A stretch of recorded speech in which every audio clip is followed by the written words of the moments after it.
जियो news के situation room से इस वक्त सबसे अहम खबर यह है कि वज़ीर आज़म शहबाज शरीफ से ईरान के वज़ीर ख़ारजा अब्बास इराक़ची ने मुलाकात की है। इस मुलाकात में वज़ीर आज़म शहबाज शरीफ ने कहा कि पहलगाम वाक़े पर सबूत के बगैर पाकिस्तान पर इल्ज़ाम तराशी को मुस्तरद करते हैं, इलाक़ाई अमन व इस्तेहकाम के लिए ईरान से मिलकर काम करना चाहते हैं। वज़ीर आज़म शहबाज शरीफ ने पहलगाम वाक़े के बाद भारत की इश्तियाल अंगेज़ी पर तशवीश का इजहार करते हुए कहा है कि भारत का पानी को एक हथियार के तौर पर इस्तेमाल करना भी काबिल कबूल नहीं है। जनूबी एशिया में अदम इस्तेहकाम की बुनियादी वजह मसला कश्मीर है। ईरानी वज़ीर ख़ारजा से मुलाकात के दौरान वज़ीर आज़म शहबाज शरीफ ने ईरान के शहर बंदर अब्बास में अलमनाक धमाके में कीमती जानों के ज़िया पर ताज़ियत का इजहार किया और ईरानी सुप्रीम लीडर आयतुल्लाह अली ख़ामनेई और सदर मसूद पेज़ेश्कियान के लिए नेक तमन्नाओं का इजहार किया है।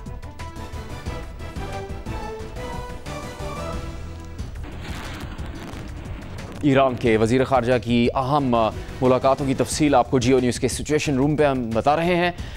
वज़ीर ख़ारजा इसहाक़ डार ने ईरानी हम मनसब अब्बास इराक़ची से मुलाकात की है और गुफ्तगू में कहा है कि ख़ित्ते में कशीदगी में कमी के लिए ईरान के किरदार का खैर मकदम करते हैं। पाकिस्तान तहम्मुल से काम लेगा, किसी भी सूरत पहल नहीं करेगा और जारहियत की गई तो सख्त जवाब दिया जाएगा। I'm extremely grateful to my very dear brother, Excellency Mr. Abbas Irakchi, for visiting us. Yes, you are right. The lot of challenges are facing this region as well as global challenges. We are all watching. We have seen that on 22nd of April, another incident took place in Pahalgam, Jammu and Kashmir.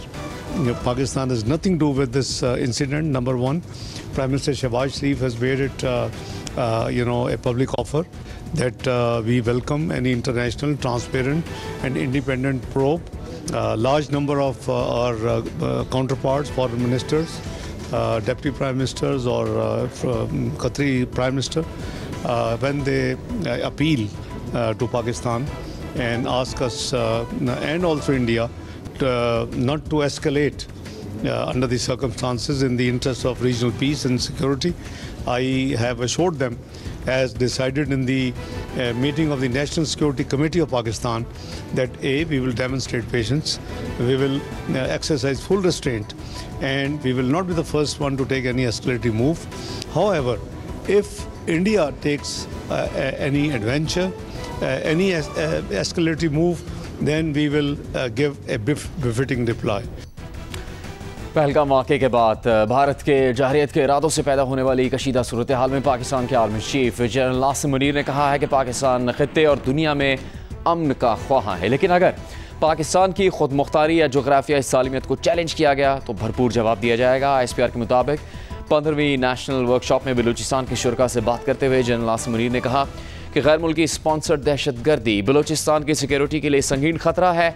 दुश्मन अनासर सूबे में खौफ, अदम इस्तेहकाम और तशद्दुद फ़रोग़ देना चाहते हैं। दहशतगर्द गिरोह Bloch शनाख्त के नाम पर अपने मज़मूम मकासद को हासिल करना चाहते हैं। दुश्मन अनासर के मज़मूम अज़ाइम को कामयाब नहीं होने देंगे।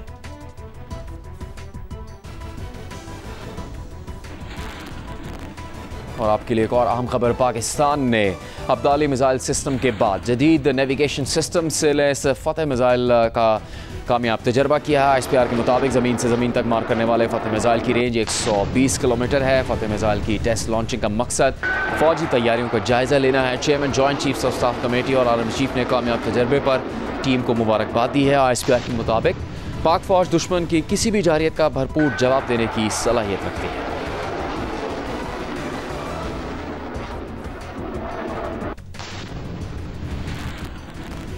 पाक भारत कशीदगी के दौरान वज़ीर ख़ारजा इसहाक़ डार ने एक अहम इंकशाफ किया है। वज़ीर ख़ारजा इसहाक़ डार का कहना है कि 29 और 30 अप्रैल की दरमियानी शब भारतीय फ़िज़ाई ने पाकिस्तान के ख़िलाफ़ मुहिम जोई की कोशिश की थी। पेशगी काबिल एतमाद इतला होने की वजह से पाकिस्तान एयरफोर्स पहले से तैयार थी।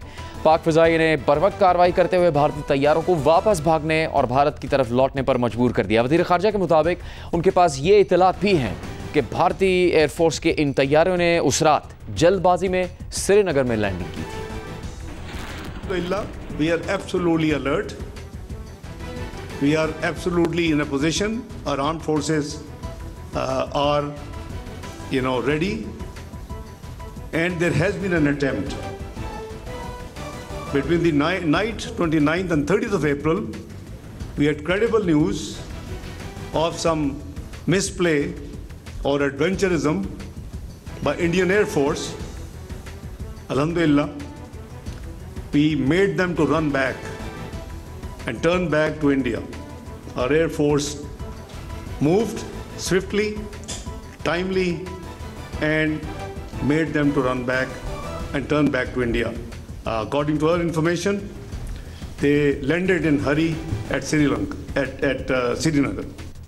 जियो न्यूज़ के सिचुएशन रूम से अहम खबरें हमने आप तक पहुंचाई। भारत की जानिब से आबी जारियत की कोशिशें भी जारी है। इससे मुतालिक आपको बताएंगे जियो न्यूज़ की एंकर पर्सन सारा इलियास।